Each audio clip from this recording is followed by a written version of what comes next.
And we're back. Good morning, ladies and gentlemen, boys and girls. It's your good pal Jeremy Dog Danley about to go live with Bar Comedy USA News on the Eagle with Double T. I'll be right back.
Rockford's home for Classic Rock 96.7 The Eagle. Good morning, it's Double T. It's time for Bar Comedy USA News with comedian Dog.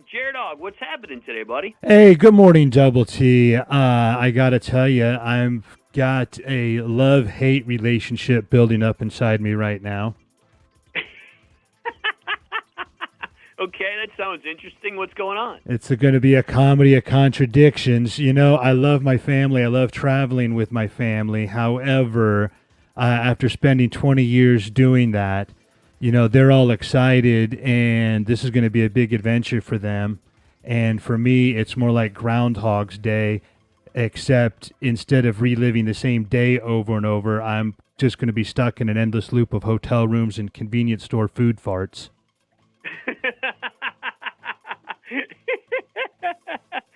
Sounds like you're hitting the road with the family. Where are you going? Well, we are going to be going back to our home state of Iowa, so that's not super thrilling, but there is some business to take care of, and we want to check in with our oldest son who's in college.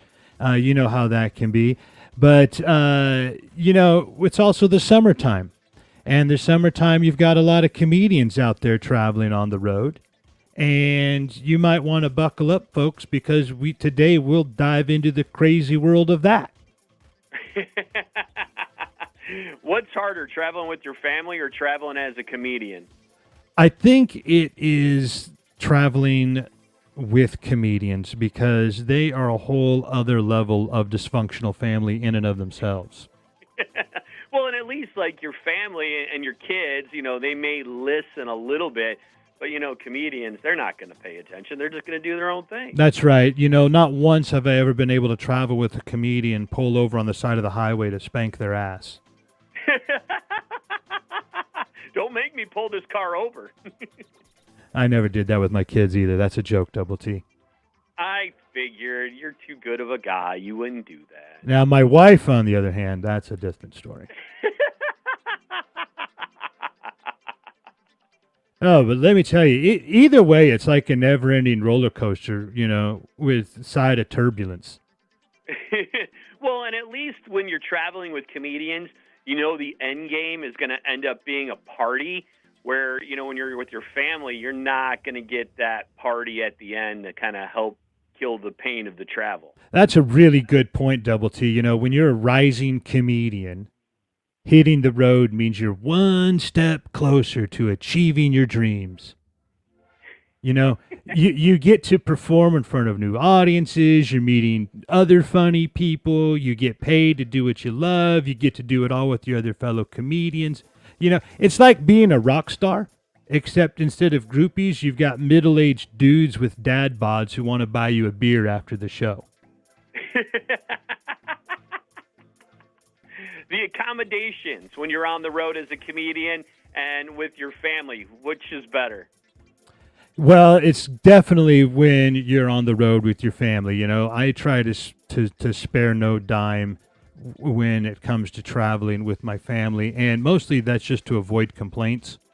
I understand that. Yeah. When you know you do some of these road gigs, and they're like, "Hey, we've got lodging included," and you're like, "Okay, very cool. You got a place to stay at the end of the night. That means I can have a few Jaeger bombs."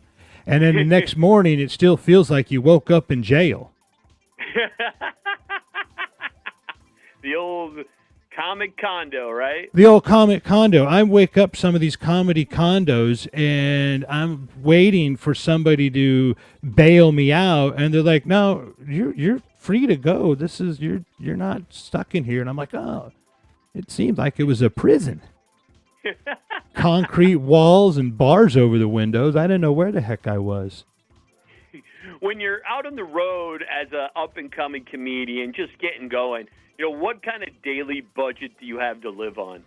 You know, it really depends on your level. And when you're up and coming, you've got to definitely be considerate of the budget that you're on, which is why a lot of times it's a bonus, no matter what level you're at, that they throw in the accommodations and a free dinner of chicken wings and draft beer after the show. You know, like Right. that's plush living when you're in your 20s.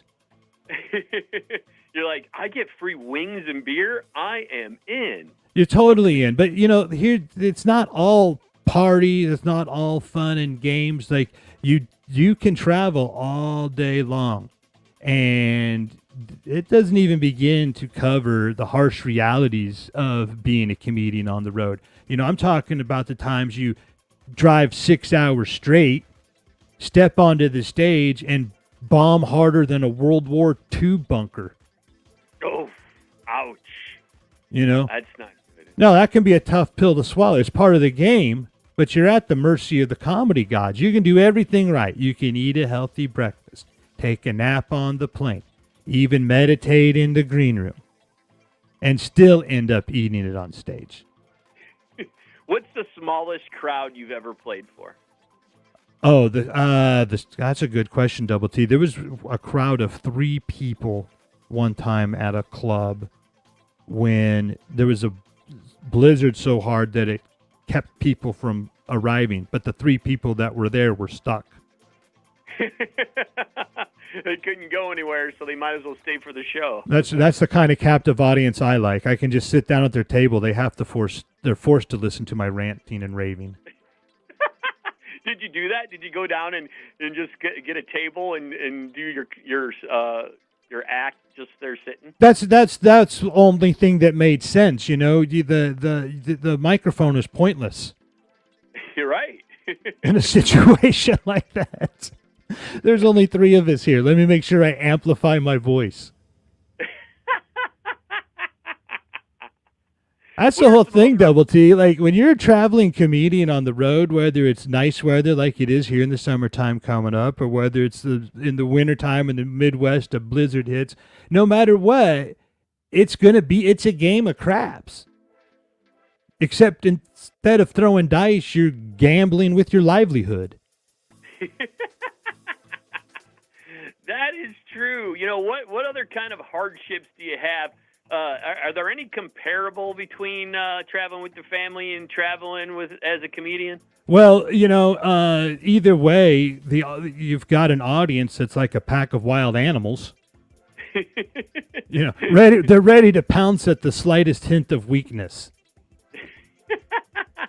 Like a comedy audience and a family are virtually the identical in terms of the dynamics. You've got to lead them into either swimming with you in a sea of laughter and fun, or you're going to be drowning with dysfunction in a pool of silent treatment and hostility. What kind of things did you do on the road with your family and with comedians to keep yourself occupied? Oh, that's a good question, Double T. What are some things you can do on the road with comedians and families to keep yourself occupied? You know, really, what I would say you have to do when you're traveling as much as I have, and when you're with your family, you've got to go to like the nooks and crannies of America and find those off the beaten path tourist adventures. You know, I'm talking about, you know, the world's largest fry pan. Because your family's going to appreciate that later on in life. And as a comedian, you'll have localized material to work with in the crowd that night. No matter what, Double T, you got to embrace the madness. You've got to laugh at the mishaps. You've got to enjoy the adventures. You've got to never forget why you're doing what you're doing. And if you guys ever down the line see me in an airport, don't be afraid to say hi. Just please, no selfies in the bathroom. Bar Company USA News with comedian Jared Ogg. Where can people find you and what you got coming up? Well, head on over to barcomictix.com. We've got lots of shows happening this summer as part of the Pub and Grub Comedy Tour, where we bring live stand-up comedy to nightclubs, taverns, neighborhood restaurants, and bars located in the nooks and crannies of America. And a shout-out to all the comedians and headliners that are part of that. Embrace the madness. The traveling chaos is worth it. The road is where you hone your craft, where you learn to read a crowd, adapt to new environments, step onto that stage and hear the roar of laughter from a crowd of strangers. And that feeling, my friends, is what keeps us comedians going. Thanks a lot, Jared Ogg. I appreciate it, my friend. Thanks, Double T. It's Rockford's home for Classic Rock 96.7 The Eagle.